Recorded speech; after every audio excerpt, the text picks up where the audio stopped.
Here you go. It's a great honor for me to be here and to present the lifespan of the green roofs from the perspective of roof substrates. I would like to ask for 15 minutes of your attention in order for us to see the topic from more depth. Let's start with where the substrates are located and what is their task or role. So what influences the lifespan of the green roof? It's the location of the green roof, right composition, the material used, and appropriate or suitable greenery. We can see that roof substrates are just part of the roof whole, and there is another important parameter that we sometimes forget about, and this element is the end user or our client who should enjoy the green roof. I have summarized that in 3 points. The green roofs are booming, have been booming in the construction and gardening industry. We know about their benefits and contributions, but for the client, the most important thing is the lifespan, and specifically the lifespan of all the plants that are there. And our common goal, therefore, and in short, is to secure the standards for green roofs, their longevity, and the vegetation,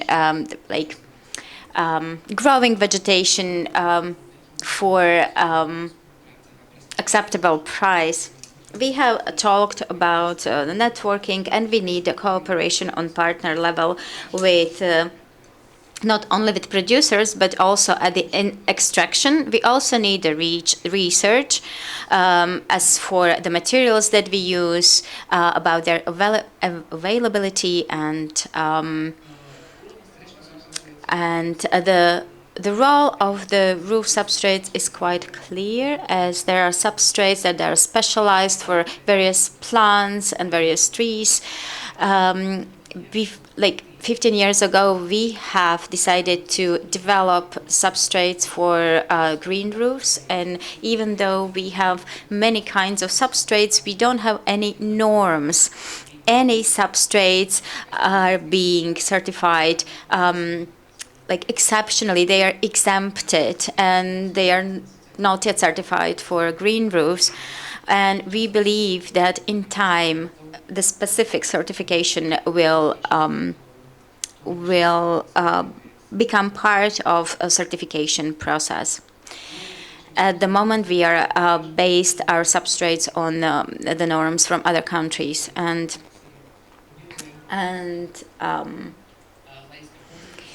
from the perspective. Okay, so we are using the substrates on the mineral basis and also on the soil basis, and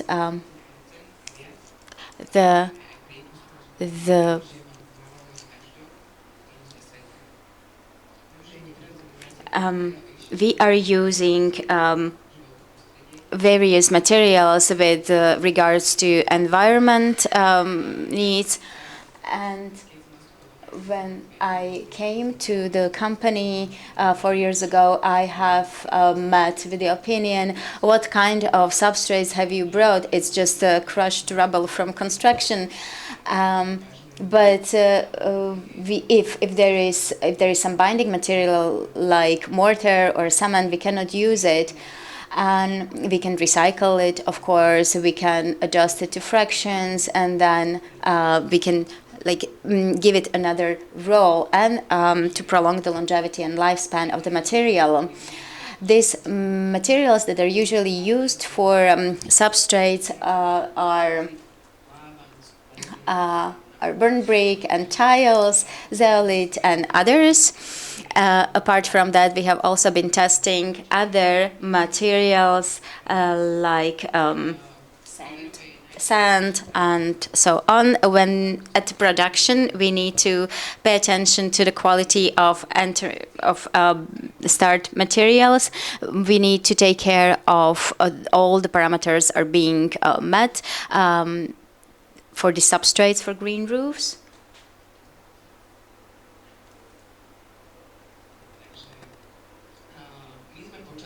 We have, during 2015, we started to test samples. We have based our testing on our own substrates. We had some protocols on tests, and this was our starting point in 2020, in the period of 2015-2022. We have sampled 10 samples. You can see one of our first implementations. This is in Bernolakovo, and it's publicly available. You can see it.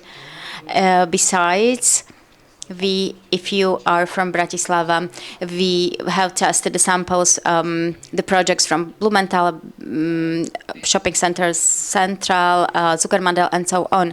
This has not been any planned research. It was just based on our own needs, so that we see how the qualities of the substrate are changing in time, and we wanted to have samples that are comparable. I will show you some results. We have tested a basic parameter, which is granularity of the material, and other things that are important for the growth of plants. And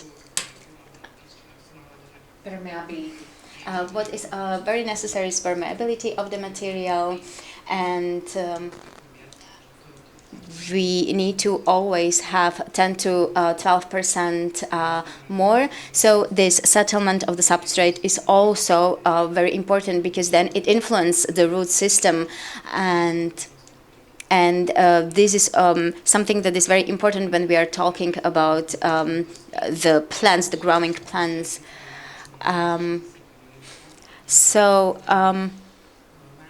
When we have analyzed the substrate from the perspective of the change of size of particles,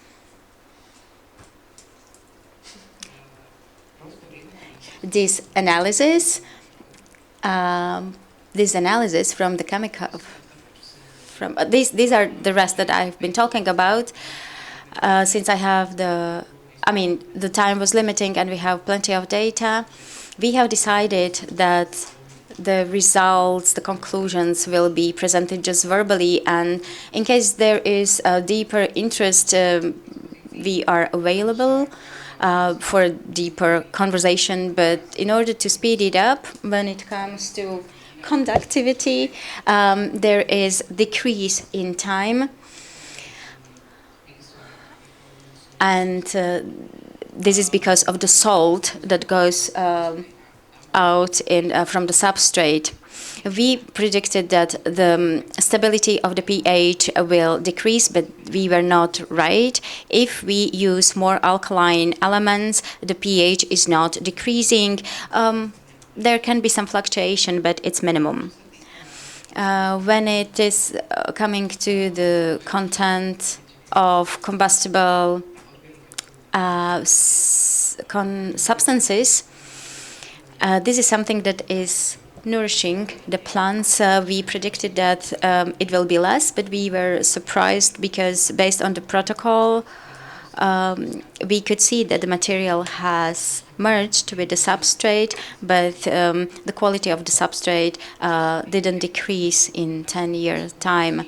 When it comes to the chemical substances of potassium and nitrogen, their qualities haven't changed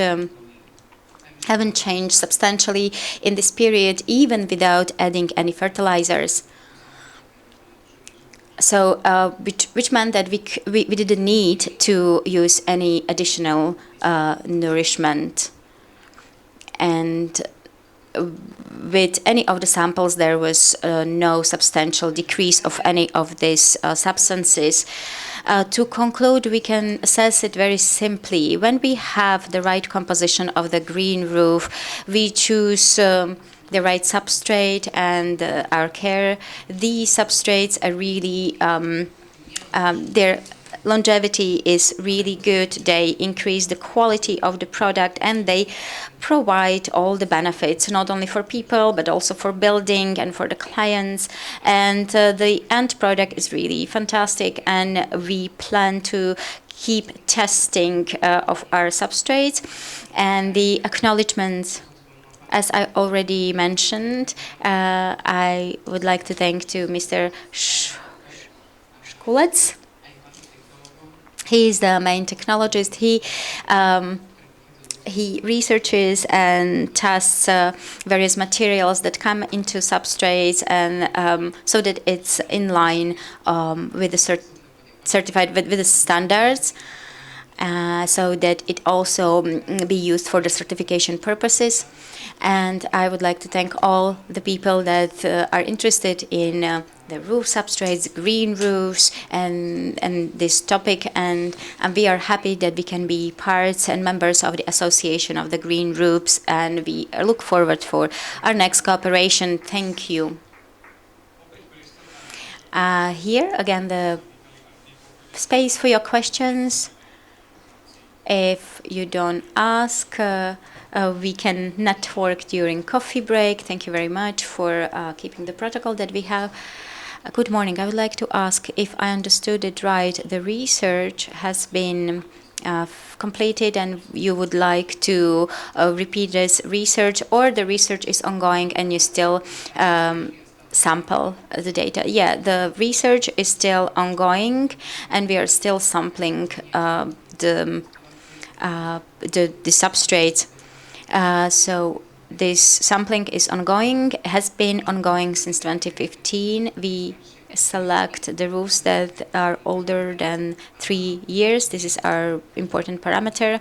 And every year or every 2 years, we are collecting the data depending on how much time we have and how can we get to various samples. And then we send them to the labs so that we compare the results with the previous ones. So it's not really a research per se, because this is not a research as it's usually conducted on at the academic soil. But Mr. Shkulec really loves it and he's really passionate about it. And this is a feedback that we value, because from client the feedback is, yes, it's nice, it grows and it's all right, but we are interested in the quality and that the quality stands in 10 or 20 years, because the client is not interested in what there is, but whether it grows, whether it flourishes, and whether that what he paid for is something that he got and he keeps getting. So when it comes to erosions and other qualities of the substrate, we are really trying hard to prolong the longevity of the substrate, and that we can test where to put the substrate, whether the classic roof or with roofs with various materials. Thank you. Is there any other question? I would like to ask, as a heat technician, when it comes to parameters of the substrates, there are no parameters in the softwares that we use. So please think about how to, what are the indicators of heat indicators for the substrate. This is the question for our technologists, for Mr. Shkulec. So during coffee break, you can get together and talk about it. Yes, we miss it. We miss the basic norms. And when it comes to this kind of update or extension, we know that it's necessary and we will definitely consider that. Another question. Can you move the mic, please?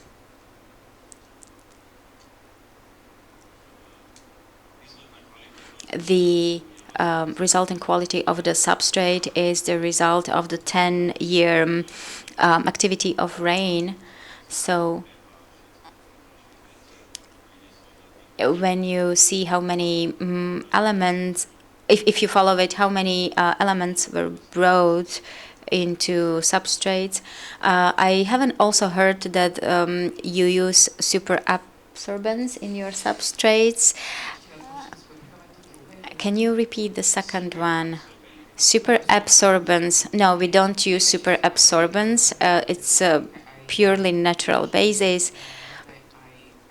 Since we cooperate with one company that prepares in Bernalakovo, that prepares all organic elements, composites, we never had the need to add this super absorbent. And also when it comes to composting, we are just digging it through. So we are really living it on. Maybe you can leave out irrigation and you will have better carbon footprint.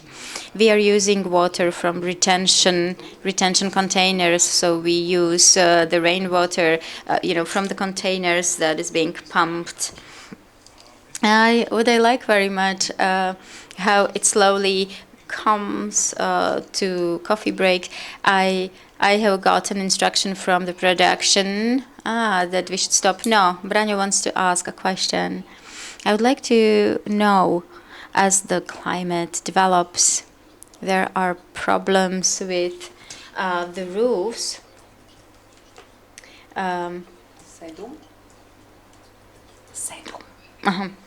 Okay, are you going in a direction that you will be adding something into your substrates, especially for sedum roofs? I exactly, I have the experience from my plants on the balcony, but when where I put my substrate. So when talking about the roofs, we can definitely try how it works out. We just want all the materials to be as permeable as possible, and it's about the cooperation. So if you have any idea how to make it higher, like absorbent in a higher way, we are really open to communication. We will be happy if you come with any ideas. Do you have any other questions? I would like to get back to the previous question because there were two questions in one and I answered only one. Yes. Can you also answer the first question? If you also followed how much water flew in the substrate and what was the effect of it? No. We are not sampling the samples on such an ongoing basis or so regularly that we can test it. If I am to perform some academic research, I will create such a space and place for that and plot, and I test it. But so if there is anyone interested in academic research in this area, is there any research going on? Yes. So this is great. There is research going on in academic area. We are laymen, more or less, but we do it mainly for us. How does it react for our own perspective? What happens there in the substrate? Because we as vendors, we want to produce a high quality product, then sell it, and then we research it. This is like additional activity for us because we also want to know how the roofs will look like in 20, 30 years. And this is our additional role. It's not only about us making the roofs and creating them, but we want to see how it's going to look like in a year. So this is the essence of the conference. We have some introductions into the topic, the classification and the explanation of the process, and then everyone is adding from their own perspective and expertise. And now we are going to go to the coffee break. It's 15 minutes long. Okay, 40. We start at like 40 or like 20 to 11. Okay, I don't know if the if the water has boiled yet in the kettles. I'm pretty convinced that you have something to talk about. Dagmara, thank you very much for your roof substrates. And then 10:40 we meet back again in the room, and I really hope that you will come back.